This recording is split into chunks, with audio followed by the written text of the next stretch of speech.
Hello, hello, bonjour, bonjour. En fait, ça fait 10 ans que je vis en Angleterre et je voulais faire un petit récap d'où j'en étais. En fait, j'ai demandé en fait à ChatGPT quelles seraient les 10 questions que quelqu'un aimerait me poser s'il avait envie de savoir comment était mon expérience de ces 10 ans en Angleterre en fait. Donc, on va voir ce que ça va me poser comme question et peut-être que ça peut t'intéresser si tu as envie de t'expatrier en Angleterre un jour ou même rien que par curiosité. Savoir comment ça s'est passé.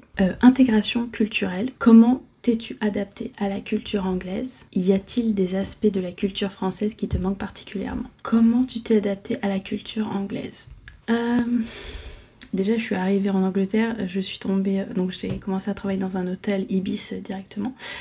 Et dans cet hôtel Ibis, il y avait plusieurs Français, il y avait plusieurs Anglais, il y avait aussi plusieurs Espagnols. Et je me suis retrouvée à faire une coloc avec une Espagnole. Et donc du coup, je me suis retrouvée surtout avec des Espagnols plutôt que des Anglais, même s'il y avait quand même des collègues anglais et qu'on était tous très jeunes. Donc on a tous fait pas mal la fête cette première année en Angleterre. Donc je me suis plutôt pas trop intégrée à la culture anglaise tout de suite. On va dire que je suis restée entre expatriés quoi. J'aime pas vraiment dire ça comme ça et puis j'ai eu... Mais en fait c'était plus facile de les comprendre aussi, même vraiment physiquement, enfin je veux dire, je connaissais l'anglais, mais de l'anglais d'anglais, c'est pas aussi facile à comprendre que de l'anglais d'un espagnol quoi, voilà, tout simplement. Et j'ai été très intéressée par la culture espagnole aussi, donc ça m'a... Voilà, j'étais un petit peu plus attirée par là. Parce que en fait, je suis allée en Angleterre pas spécialement pour apprendre la culture ou quoi, c'était vraiment pour la langue à la base. Et la langue, je l'apprenais de toute façon au travail, parce que je travaillais comme réceptionniste dans un hôtel Ibis, donc à Gloucester à l'époque. Donc ça c'était au début, et après, quand même ça fait 10 ans, alors si je peux faire un petit résumé...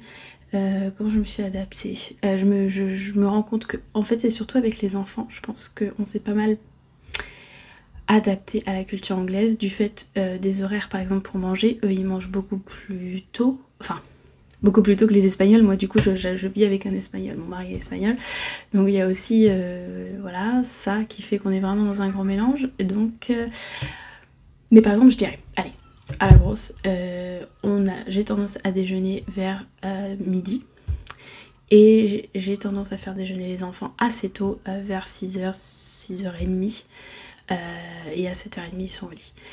Ici dans ce pays, moi j'ai déjà vu plein de gens manger à 5h. Voilà, à 5h, toutes les... Enfin, surtout je me souviens à Gloucester, non même dans d'autres villes, à 5h il y a plein de choses qui ferment, genre magasins et tout. Dans une rue piétonne, dans un centre-ville, dans une ville pas Londres, hein, moi j'habite pas à Londres, dans une ville normale, on va dire, tout ferme à 17h quoi, sauf les supermarchés et ce qui est autour des supermarchés, des hypermarchés quoi. Donc à 17h, qu'est-ce qu'ils font? Eh ben ils vont manger, voilà, et ils vont dormir tôt, et ils se lèvent tôt. En fait c'est carrément tout le cycle, la routine, le rythme de vie en fait est un peu décalé et au moins 1 heure plus tôt, voire 2. Voilà. Donc ça, moi je me suis pas mal adaptée à ces horaires-là pour les enfants, parce que eux, du coup, pareil, eux ils dînent des fois à la crèche, ils mangeaient un dîner, parce qu'ils appellent le dîner, à 16h, 16h30. Voilà, ils leur donnaient un plat chaud à 16h30. Donc voilà, c'est une autre culture. Mais tout ça pour dire que... Ah non, un truc qui est très anglais, je pense aussi, c'est les snacking. Donc les enfants, on leur permet de manger tout ce qu'ils veulent. Enfin, pas tout ce qu'ils veulent, mais en tout cas quand ils veulent. L'idée, c'est que ils mangent quand ils ont faim, quoi. Et on leur donne à manger quand ils ont faim, et pas quand nous, on a décidé. Donc c'est pas du tout pareil, c'est pas la française, je sais qu'on fait pas comme ça, à moins que ça ait changé depuis. C'est beaucoup tourné vers l'enfant. Bon, forcément en tant que parent, c'est ça qui régit ma vie, hein, voilà. Les gens dans la rue ne vont jamais crier sur leurs enfants. C'est très très mal vu de crier sur ses enfants. Et les gens qui crient sur leurs enfants sont considérés comme chavs, c'est-à-dire ce qu'on dirait un peu cassos, quoi. C'est vraiment de ce que j'ai compris en tout cas du ressenti des gens et de la vision, parce que c'est ça aussi, on dit qu'en Angleterre, le ridicule ne tue pas, les gens vont en pyjama au supermarché. Alors oui, c'est vrai, il y en a, mais pas tous. Hein. Ça dépend des catégories socio-professionnelles aussi, je pense, et de l'âge. Donc forcément, les gens plus jeunes... Alors moi, je vais avouer que j'y vais pas en pyjama, mais j'y vais de manière très relaxe. Alors que quand je vais en France, je m'habille un petit peu, je mets toujours un jean, quoi. Alors que là, je pourrais y aller en jogging, il n'y a rien à faire. Il y a moins de jugement de ce point de vue-là, pour plein de choses, mais je trouve qu'il y a beaucoup plus de jugement au niveau de la parentalité, par exemple.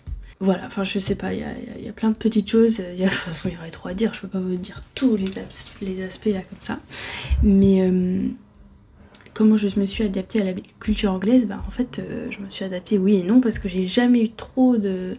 Bon, on va en venir après j'imagine avec la vie sociale, mais j'ai jamais, comme je suis avec un mari espagnol, que mes enfants vont à l'école anglaise mais vivent avec nous, quoi.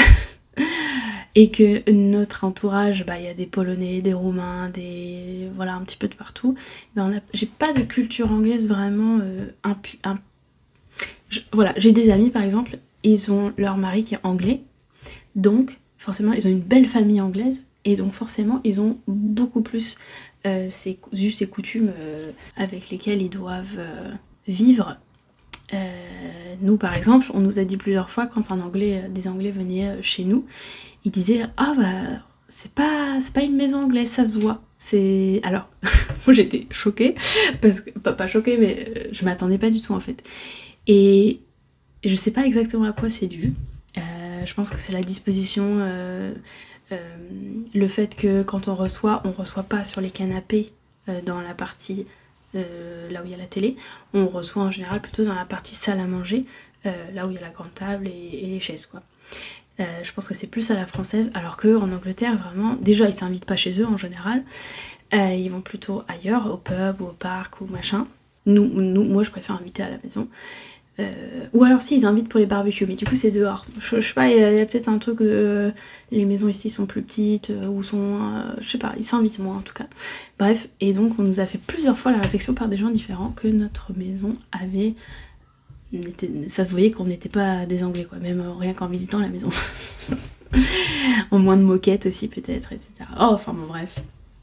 Et est-ce qu'il y a des aspects de la culture française qui te manquent particulièrement? La bouffe, clairement. Il y a des aspects, voilà. Mais bref, quand même, je m'y suis vachement fait à la bouffe anglaise. Enfin, il y a vraiment plein de petites habitudes que j'apprécie maintenant, alors qu'au début j'avais un peu de mal. Par exemple, à l'hôtel, on mangeait, on faisait le petit déjeuner, enfin on préparait le petit déjeuner à volonté, donc il y avait du bacon, des œufs et des machins. Et donc à la fin du petit déjeuner, il restait toujours des trucs. Et donc j'ai pris l'habitude de même quand j'arrivais pour mon shift à 6h52 du matin, je mangeais un petit bout de bacon si, voilà, ça, on n'était pas censé, mais c'est pas non plus, voilà. Et donc voilà, manger du bacon à 6h52 du matin. Il n'y a que en Angleterre qu'on fait ça, non? Bref. Et plein d'autres choses comme ça, le porridge, le pain de mie. Je me suis très... Franchement, les premières années, j'ai eu du mal avec le pain. Je voulais absolument retrouver le même truc qu'on avait en France, mais en fait, c'est juste pas possible. Et donc, on s'habitue au goût des autres choses et on apprécie des choses autrement. Le pain de mie avec des céréales, moi, c'est mon truc. Le lait aussi a un goût différent. Au début, c'est un peu bizarre et puis après, on s'habitue. Voilà, il y a plein de choses comme ça, en fait.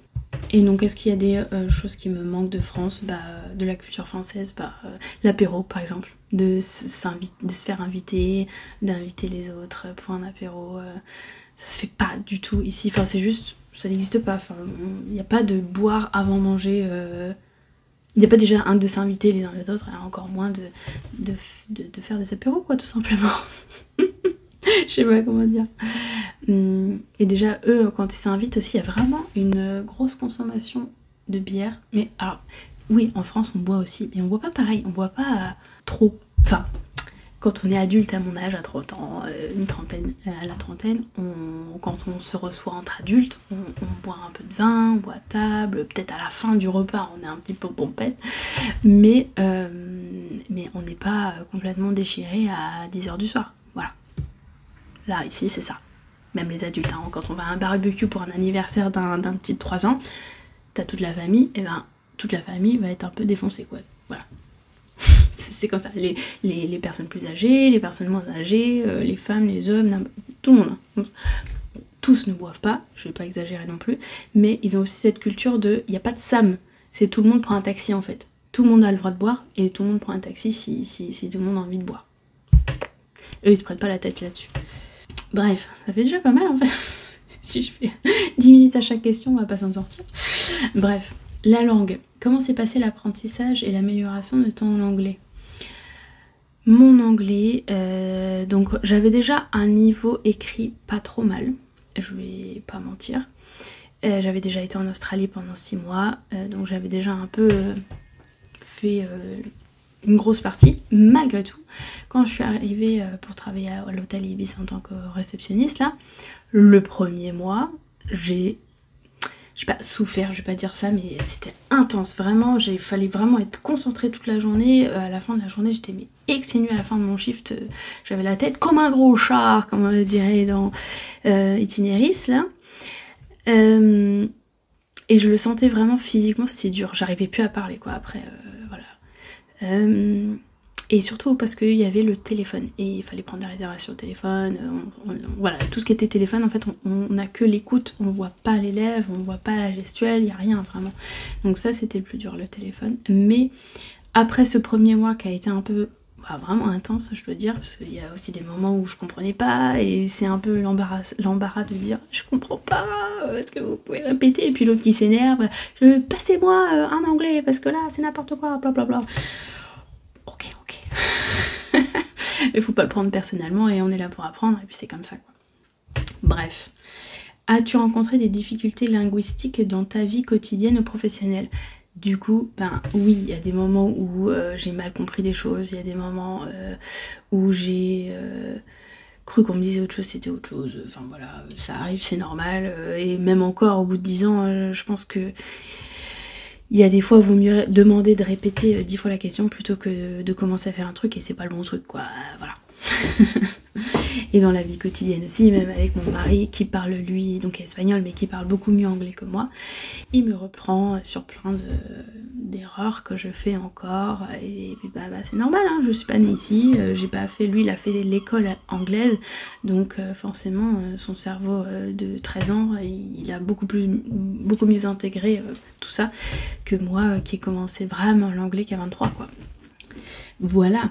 Attends, juste quand même, pour les langues, j'avais envie de dire que là, maintenant que j'ai mes enfants qui ont 5, enfin bientôt 6 et 3 ans, j'apprends beaucoup de choses en fait, à les entendre parler, à leur manière de prononcer les mots, leur manière, comment ils apprennent à l'école aussi certaines choses, des mots aussi que je connaissais pas. Un qui m'a fait rire, c'est subtizing. Alors elle est revenue un jour en nous disant I know how to subtize, et on était là, mais même lui, hein, mon mari, mais ça veut dire quoi? Qu'est-ce qu'elle nous a inventé un mot? Elle a mal compris un truc ou quoi? Parce qu'on sait pas en fait. Et donc on a regardé sur internet, et non, c'était un vrai mot qui voulait dire en fait que quand on voit par exemple 2 objets et 3 objets à côté, on sait que c'est 5. Mais sans compter, on sait que c'est 5. Et ça se dit subtizing. Bon voilà, bref. Donc avec les enfants, j'apprends beaucoup et je vais en apprendre, je pense, beaucoup encore avec quand ils vont devenir adolescents, quand il va y avoir du slang et tout ça, parce que le slang par contre, voilà, je ne connais pas du tout le slang, parce que je traîne pas avec des anglais de base, qui sont pas anglais, je ne comprends pas le slang. Je comprends certaines choses quand je regarde des films, des machins, je n'ai pas besoin de sous-titres quand je regarde des films, la plupart du temps. Après je vais peut-être manquer 1 ou 2 mots, une expression, mais je vais très bien comprendre l'histoire. Mais c'est quand même plus agréable encore pour moi de regarder tous les films avec des sous-titres. Juste parce que je sais pas, c'est plus agréable, il y a les deux, donc au moins si je lâche un moment, je peux lire le mot rapidement et je catch up quoi. Bref, vie sociale. As-tu trouvé facile de te faire des amis en Angleterre? Bon comme j'ai dit tout à l'heure, Non. J'ai pas du tout trouvé ça facile de me faire des amis anglais, des amis en Angleterre, oui, avec des gens avec qui je travaillais, mais qui étaient donc du coup des Polonais, des Espagnols, des Roumains, des autres choses, voilà. Mais des anglais, je crois que j'ai eu que 2 amis, ouais, on va dire 2 personnes qui m'ont invité chez eux, quoi. Voilà, d'anglais. Et encore une, elle était du Pays de Galles. Peut-être que c'est différent, je ne sais pas. Mais, bah, je sais pas. Et ça, c'était quand j'habitais dans le sud, à Bournemouth. La culture en sud de l'Angleterre me paraissait plus proche de ma culture française normande, parce que moi je suis de la Normandie. Alors, je sais pas si ça peut aussi changer quelque chose, hein, je ne sais pas. Mais je me sentais mieux avec les Anglais, où je me sentais plus en vibe, sur la même longueur d'onde avec les Anglais au sud de l'Angleterre, plutôt que les Anglais au nord de l'Angleterre, malgré qu'au sud ils sont un peu plus réservés, mais peut-être que justement moi je suis un peu plus réservée et ça me correspond un peu mieux de prendre cette distance, d'être plus calme, je sais pas comment expliquer ça. Peut-être un peu pas rentre dedans, alors que dans le nord ils peuvent être très rentre dedans en fait, et du coup moi et puis ça va pas être le même accent, je vais peut-être moins bien le comprendre, voilà, c'est pas la même culture. Dans le nord j'ai pas eu d'amis vraiment anglais, j'en ai de connaissances qui sont anglais et avec qui je m'entends très bien, hein. C'est pas le problème, c'est pas le souci du tout, mais voilà, il n'y a pas eu de connexion spéciale. Mais un jour, je ne perds pas espoir.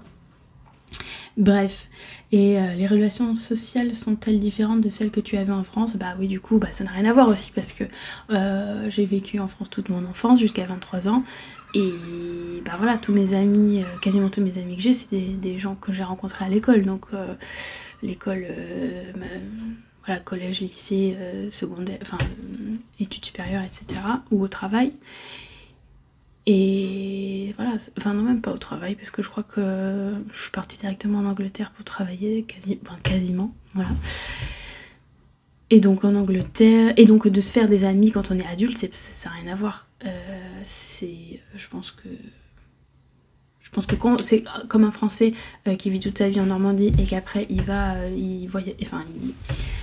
va travailler dans une autre région et qu'il doit se refaire un groupe d'amis, bah c'est dur aussi. Voilà, c'est pas pareil de se refaire des amis quand on est adulte. Parce que les gens avec qui on va avoir avec qui on a envie d'être amis, bah eux ils ont peut-être pas besoin de toi parce qu'ils ont déjà tout leur groupe d'amis ou ils ont de la famille autour, et donc ils ont pas le temps en fait de te voir, ils ont déjà tout leur cercle, voilà. Et c'est normal, c'est juste que c'est comme ça, et voilà. Et c'est pour ça aussi peut-être que je me finis avec d'être plutôt amie avec des expatriés qui eux n'ont pas non plus leur famille, et puis aussi parce qu'on a beaucoup plus en commun de ce fait-là d'être expatriés, de peut-être mieux se comprendre sur certaines choses et avoir besoin de communiquer sur comment on se sent dans ce pays, enfin j'en sais rien, des choses comme ça. Et des échanges de culture aussi, c'est la plupart des gens qui viennent, bah, ils sont intéressés par les autres cultures aussi, ils sont très ouverts d'esprit, pas que les Anglais ne le sont pas, hein, je dis pas ça, mais et voilà, ça fait un truc en plus quoi, d'intérêt partagé. 4. Le travail. Comment compares-tu le marché du travail anglais à celui de la France?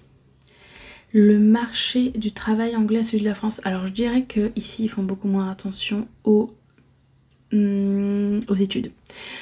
Alors oui, ils font attention s'ils veulent, voilà, selon le poste, ils vont regarder quel niveau d'études tu as, mais ils vont pas s'arrêter là-dessus, quoi. Je veux dire, même... Comment dire?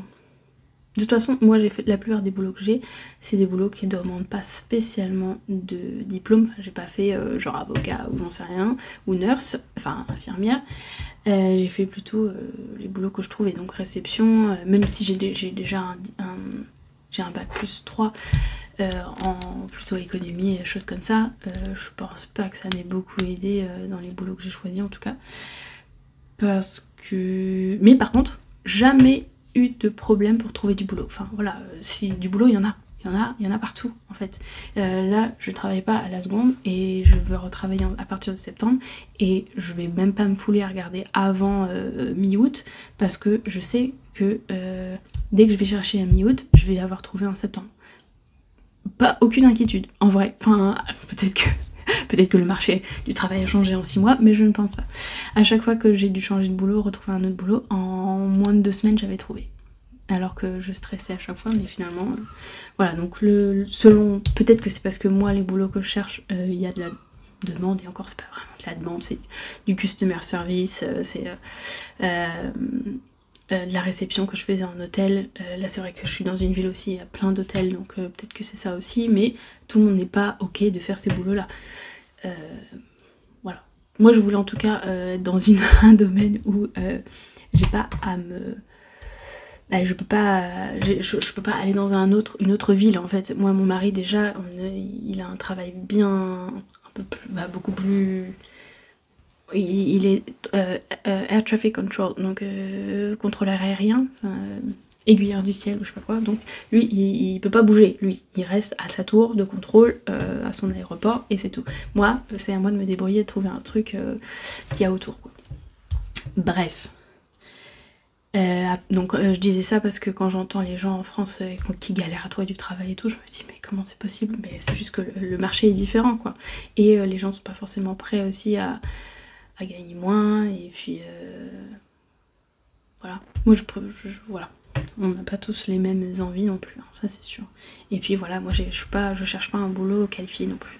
Et en plus maintenant depuis le Covid, l'avantage c'est qu'on peut travailler de chez soi, mais c'est quel bonheur ici, il y a plein de boulots qu'on peut faire de chez soi. Et c'est pas forcément des hybrides, on peut vraiment être que chez soi. Mais quel bonheur! Et là, le dernier boulot que j'avais, on pouvait même faire les horaires qu'on voulait, en fait, on n'était pas fliqués, mais zéro, quoi. Du moment qu'on faisait notre boulot, tout le monde s'en foutait. C'était en mode un peu Google Startup, alors que c'était une grande entreprise.